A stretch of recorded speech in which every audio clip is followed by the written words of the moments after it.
உங்ககிட்ட ஒரு 4 கேள்வி கேட்கிறேன். அத கரெக்டா தமிழ்ல சொல்லிட்டா உங்களை உள்ள அனுப்புறேன். கேள்வியை நீர் கேட்கிறீரா இல்லை நான் கேட்கட்டுமா? கேட்க மட்டும் தான் தெரியும். சோப்புக்கு தமிழ்ல என்ன?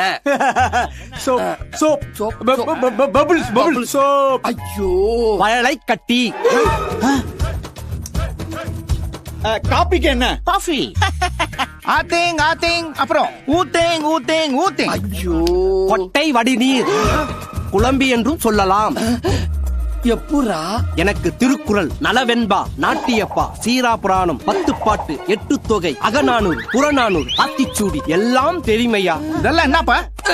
விளங்கிரும். தமிழ் பேசுறீங்க, தமிழ வளர்க்குறீங்க, சங்க வச்சா மட்டும் பத்தாது. முதல்ல ஒழுங்கான தமிழ கத்துக்கங்க. அப்புறம் உங்க பிள்ளைங்களுக்கும் கத்து கொடுங்க. போங்க. ஆமா, இதெல்லாம் எப்படா உனக்கு தெரியும்? கவிஞர் வைரமுத்து ஐயா வீட்டுல 10 வருஷமா வாட்ச்மேன் வேலை செஞ்சேன். கம்பன் விட்டு கட்டுத்தரையும் கவிப்பாடும் என்று சொல்வார்களே, அது இதுதான்.